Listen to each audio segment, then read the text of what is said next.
React Router 7 vient tout juste de sortir. Et ça, tu le sais déjà, si tu as vu ma vidéo précédente. Si c'est pas le cas, je t'invite à la regarder maintenant, pour que tu puisses découvrir tous les nouveaux features de React Router version 7. React Router 7, c'est la suite logique du framework Remix. Donc si jamais tu as déjà développé des applications avec le framework Remix et que tu es sur la version 2 de ce framework, React Router 7 est sa version 3. Effectivement, le framework Remix ne sera plus mis à jour à partir de la version 2.15 qui est sortie au même moment que React Router version 7. Et je te conseille vraiment de faire la mise à jour parce qu'elle vaut le coup. Il y a vraiment des fonctionnalités très sympas qui vont te permettre d'optimiser ton site et d'offrir une expérience mémorable à tes utilisateurs. Mais alors, comment mettre notre application Remix à niveau? C'est ce qu'on va découvrir ensemble. Maintenant, ce que je te propose, c'est de convertir une application Remix 2.13 en React Router version 7. On peut voir que j'avais donc un fichier qui s'appelait Remix Error Handling, donc on va l'ouvrir dans Cursor, et on peut voir qu'on utilise donc la version 2.9 de Remix, donc c'est vraiment une version assez vieille. On va donc lancer le projet avec la commande npm run dev pour s'assurer que tout fonctionne. On fait donc un remix vite double.dev et là on a finalement notre application qu'on utilisait pour gérer les erreurs. Elle n'est pas très intéressante cette application, il y a plusieurs routes qui sont détectées par défaut. Maintenant, on va se rendre sur la documentation de React Router. Ici, on peut même se rendre sur la page d'accueil. On clique sur Docs et ensuite, on va cliquer sur Upgrade from Remix, qui est donc un lien sur la navbar à ce niveau-là. La première chose à faire, c'est de activer tous les Future Flags, c'est-à-dire les options qui ne sont pas activées par défaut dans la version 2 de Remix, mais qui seront des options activées par défaut dans la version 3, donc dans React Router. Pour le faire, on se rend dans la configuration vite, ici, et on a donc notre configuration Remix, et on ajoute le mot-clé Future, et on retrouve donc tous les Future Flags, c'est-à-dire Relative Splat Path, Throw Abort Reason, etc. Sauf qu'on les a pas tous. On les a pas tous parce qu'on est à la version 2.9 de Remix et il y a maintenant la version 2.15. Donc, ce qu'on peut faire pour commencer, c'est installer les versions les plus récentes de Remix pour vraiment tout activer. On va donc sélectionner toutes les versions de Remix, c'est-à-dire Remix Run Dev, Node, React et Server, et on va update de la version 2.9 à la version 2.15. On appuie donc sur Entrée, on installe tout ça, et maintenant que c'est fait, si on active l'autocomplétion, on peut voir qu'il y a beaucoup plus de Future Flags. Donc il nous suffit de tous les activer en les mettant à True, comme ceci. Attention par contre, on a activé root config à true. Donc notre application ne va pas marcher parce qu'on n'a pas créé ce fichier root.ts à la racine de notre application. Donc pour le moment, on peut le désactiver. Et si on relance le projet avec la version 15, on peut voir qu'on a toujours le même écran, c'est-à-dire que ça marche. Finalement, on a notre BAM ici. Notre application s'est lancée, on n'a pas d'erreur. Bref, on peut passer à l'étape 2 de la migration. Et à partir de ce moment-là, on peut voir qu'il y a au final 8 étapes. Donc mettre à jour les dépendances, remplacer Remix Run par React Router, changer le nom des scripts, ajouter ce fichier de configuration de route et bien sûr ajouter un fichier de configuration React Router qui va exporter la configuration de React Router. C'est-à-dire qu'à la base, on déclarait la configuration de Remix dans notre configuration vite, mais maintenant les fichiers ont été séparés pour plus de lisibilité. Et enfin, on remplace le plugin de Remix par le plugin React Router dans la configuration de vite. Et bien sûr, il y a donc toutes ces étapes à faire. Heureusement, il y a un code mode, c'est-à-dire qu'il y a un script qui va nous permettre de faire les étapes 2 jusqu'à 8 automatiquement. Alors qu'est-ce que tu préfères faire? Suivre ces étapes un par un ou le faire automatiquement? Je pense qu'on est d'accord pour le faire automatiquement, mais on va quand même vérifier après que le script ait bien fonctionné. Déjà, ce qu'on a envie de faire, c'est de faire un git init juste pour voir les fichiers qui ont été modifiés. Donc git add et git commit tous les fichiers, histoire de plus voir aucun fichier modifié dans cet historique de contrôle de nos fichiers. Et maintenant, on va cliquer sur le code mode et ça va nous rediriger sur ce site avec un script à lancer dans le terminal. C'est donc la commande code mode qui va effectuer une migration de Remix 2 vers React Router. On doit donc lancer la commande npx et le code mode qu'on copie depuis cette page. Une fois qu'on a entré cette commande, on peut voir que ça va faire plein de trucs. On peut voir que ça change les méthodes du package JSON, etc., etc. Maintenant, si on regarde dans le version control, on peut voir que tous ces fichiers ont été changés. Dans le package JSON, ça a bien renommé chacune des méthodes qui utilisaient la commande de remix vite avant et qui utilisent maintenant React Router. Donc cette partie a bien été faite. Ensuite, ça a désinstallé les librairies de remix et ça a installé les librairies de React Router. Et la configuration vite est parfaite, c'est-à-dire que ça a importé le plugin React Router et ça a retiré le plugin remix. Ensuite, le fichier entry.client, donc tout ce qui se trouve finalement dans la documentation de React Router, a été également changé. On importe maintenant le hydrated router depuis React Router /DOM au lieu d'importer le browser. Et pour le fichier entry.server, c'est pareil, finalement, au lieu d'utiliser remix, on utilise React Router et on importe les mêmes méthodes. Et pour toutes nos routes, en fait, ça remplace les imports. Donc quand ça importait depuis remix run React, ça importe maintenant depuis React Router. Sinon, ça importe depuis React Router /node. Sauf que voilà, en fait, c'est pas vraiment fini. Là, il nous reste un peu de travail parce que ce script, il est bien, mais il a quand même quelques défauts. Là, on va déjà faire un npm install pour s'assurer que tout est installé, y compris les types. On peut voir qu'on a déjà une erreur parce que la librairie remix run React n'existe plus. Alors, qu'est-ce qui s'est passé? Je sais pas. On va donc faire un npm install --force. Et maintenant que c'est fait, on va donc lancer la commande npm run typecheck pour vérifier les types de notre application. Et là, on a un deuxième problème. Il n'y a pas de fichier de configuration nommé root. Et oui, effectivement, ce script ne nous l'a pas créé. Donc, si on regarde bien, mettre à jour les dépendances et donc faire tous les imports depuis React Router, ça l'a plus ou moins fait. Si on va dans notre dossier root, on peut voir que ça importe maintenant toutes les méthodes depuis React Router. Donc, jusqu'à présent, c'est très bien. Ensuite, on a donc fait le npm install. On a changé les scripts. Ça l'a très bien fait. Sauf que ici, cette partie n'a pas été faite. Donc, pour ce faire, on va devoir créer un nouveau fichier dans le dossier app qu'on va appeler root au pluriel .ts. Et ensuite, on doit importer ou exporter le routing par défaut. Donc, dans notre cas, on va exporter celui-là, qui était celui qu'on utilisait, parce que on n'utilisait aucun plugin de routing. Mais pour pouvoir l'utiliser, on a besoin d'importer cette librairie, de la télécharger. Donc on va le faire tout de suite, on va faire un npm install de la librairie React Router /fs-route. On télécharge et on fixe cette erreur de ESLint, comme ceci, et on peut voir qu'on a déjà un problème en moins. Ensuite, est-ce que ça crée le fichier de configuration React-router config? On dirait pas, ici. Ça ne l'a pas créé, et il est censé être créé à la racine de notre application, donc en dehors du dossier app. On va donc le créer, react-router.config.ts. Et maintenant, ce qu'on peut faire, c'est qu'on peut copier ce code. On importe donc le type config depuis React Router /dev/config et on exporte par défaut un objet qui satisfie ce type-là. Donc en gros, on type l'export par défaut et on active l'option SSR à true. Parce que effectivement, React Router par défaut, c'est du client-side rendering, donc du rendu côté client. On a besoin d'activer l'option server-side rendering pour faire du rendu côté serveur. Maintenant, dans le fichier de configuration de Vite, ça a bien importé la configuration React Router, mais ça n'a pas supprimé forcément notre configuration remix, donc c'est à nous de la supprimer, comme ceci. Et bien sûr, on avait une méthode qui s'appelait install_globals qu'on va également devoir supprimer parce que c'était lié à remix en fait. Maintenant on utilise Vite et React Router, on n'a plus besoin d'installer des variables globales. Et maintenant, la type safety. Donc ces paramètres d'URL typés, comment est-ce que ça marche? Tu dois te demander, c'est pas simple du tout. Déjà, il te conseille de rajouter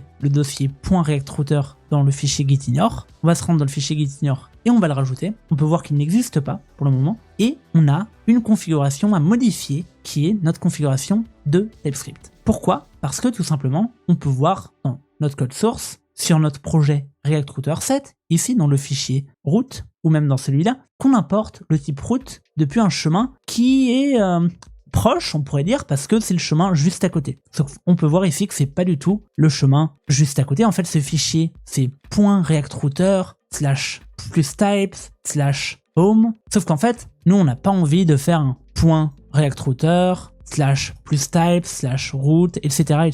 C'est un peu relou de faire ça. Heureusement, il y a une configuration test_config qui nous permet de lier ces deux dossiers. Donc le dossier route avec le dossier .reactrouter/route. Et en fait, c'est une copie conforme de ce dossier, sauf que au lieu de définir la logique métier de notre application dans nos routes, ça va seulement définir ces types ici. Donc le dossier home.tsx qui est dans le dossier root et qui a donc comme chemin root/home.tsx, c'est-à-dire le chemin root/home.tsx, et ben sa déclaration de type sera dans le fichier React Router et aura comme chemin root plus types/home.ts. Mais effectivement, comme c'est laborieux de le faire actuellement, parce que au final le chemin c'est .react-router/routes, comme on peut le voir ici, et ben on triche un petit peu avec TypeScript et on lie les deux directories. C'est-à-dire que le fichier racine est lié au dossier React Router/types, ce qui nous permet d'avoir ces chemins d'importation, donc ces imports ici lisibles.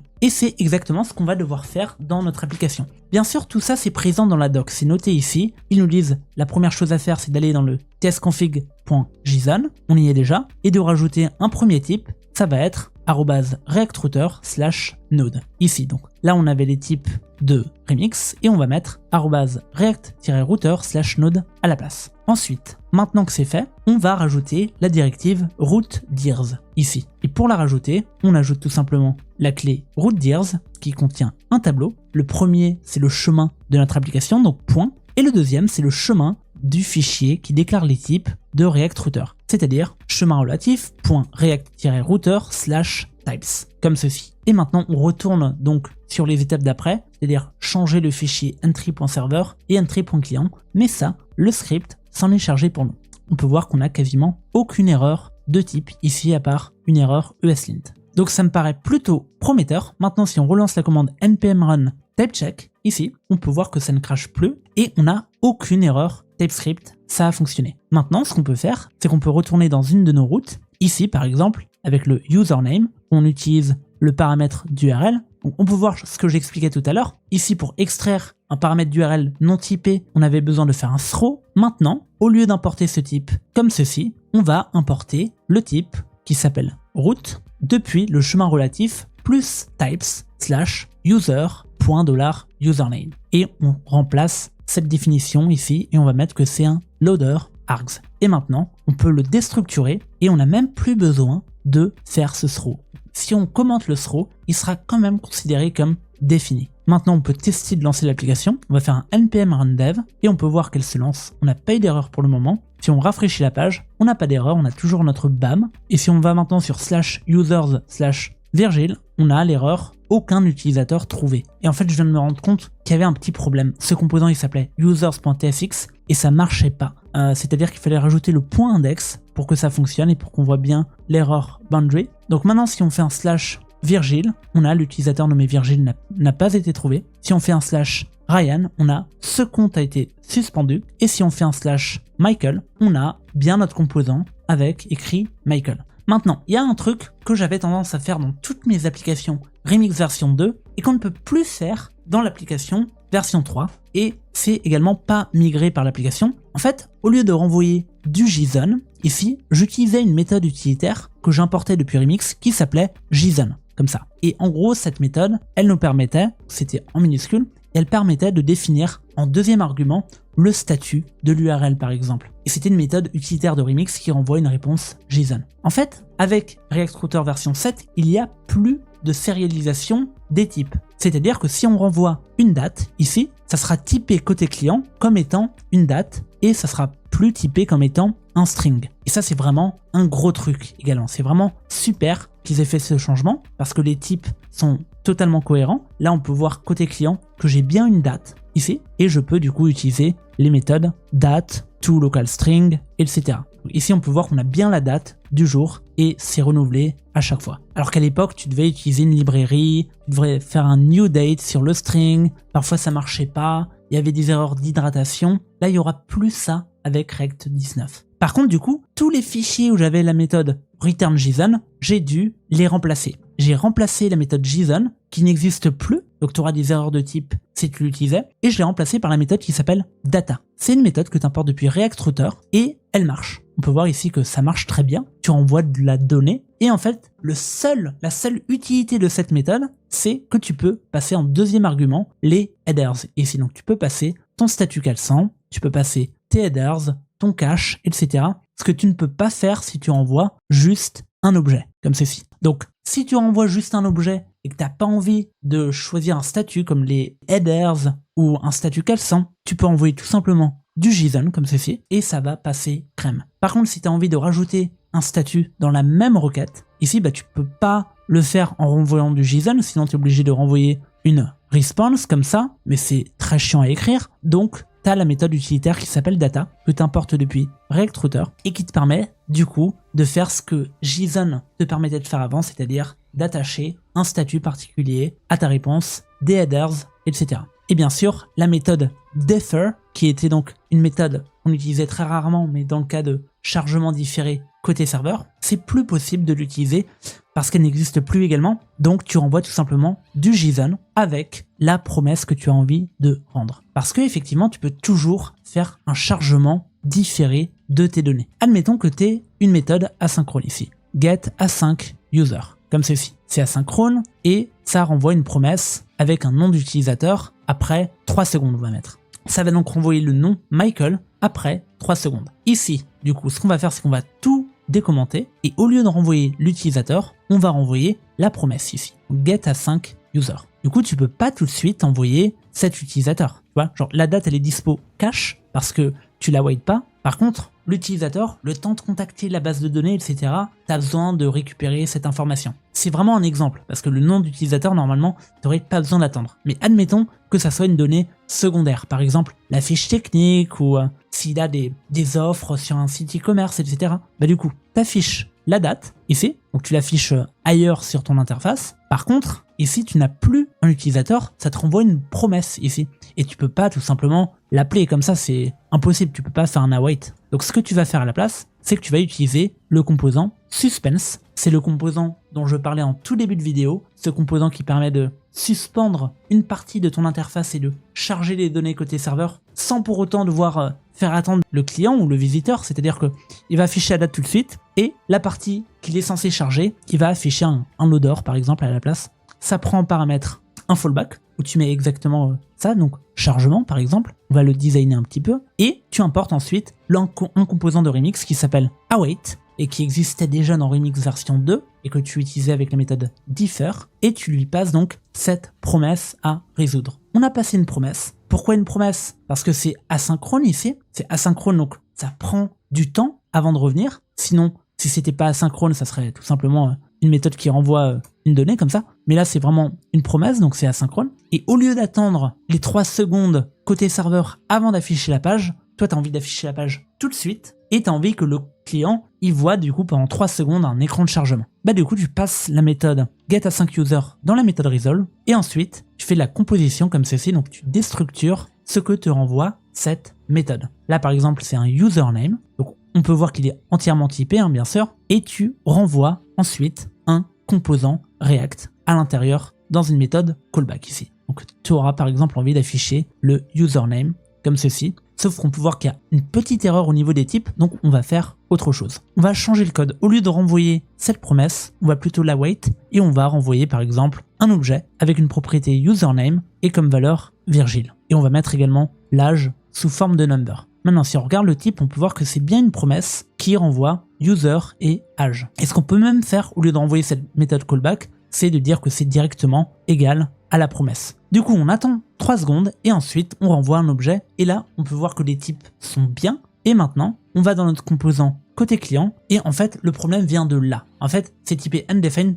pour une petite erreur, c'est que j'ai pas appelé la méthode. En fait, il fallait que j'appelle la méthode et que je lui donne un nom. Donc getAsyncUser est égal à, et là j'appelle ma méthode, du coup je ne fais pas un await, parce que si je faisais un await, ça chargerait côté serveur avant d'afficher mon composant côté client, mais là je ne fais pas l'await, donc je vais laisser le client appeler cette méthode, ici. Et on peut voir que le type c'est maintenant donc une promesse avec un username et un âge. Et ici, on voit maintenant qu'on peut déstructurer les propriétés pour récupérer l'âge et le username de cette manière. Et maintenant on peut l'afficher côté client après les 3 secondes. Donc là on a un chargement, mais ça a chargé la page côté client, et ensuite on a cette erreur côté serveur. Alors c'est vraiment pas au point la démonstration, donc je vais quand même déplacer cette méthode ici en haut du composant, ce sera peut-être plus simple, mais en gros vous voyez l'esprit. Là je sais pas pourquoi j'ai cette erreur, et on peut voir que c'est vraiment une erreur répertoriée parce qu'on trouve des issues sur GitHub qui disent que c'est lié à la version de React et de React DOM.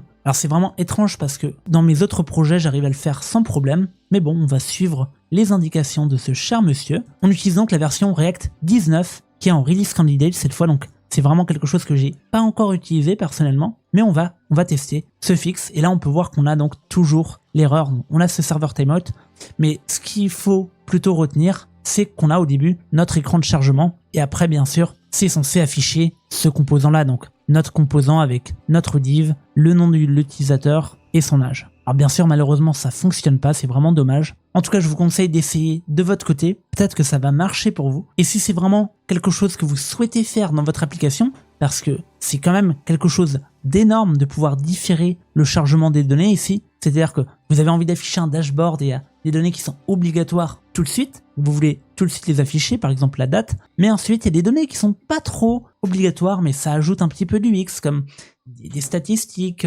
secondaires, etc.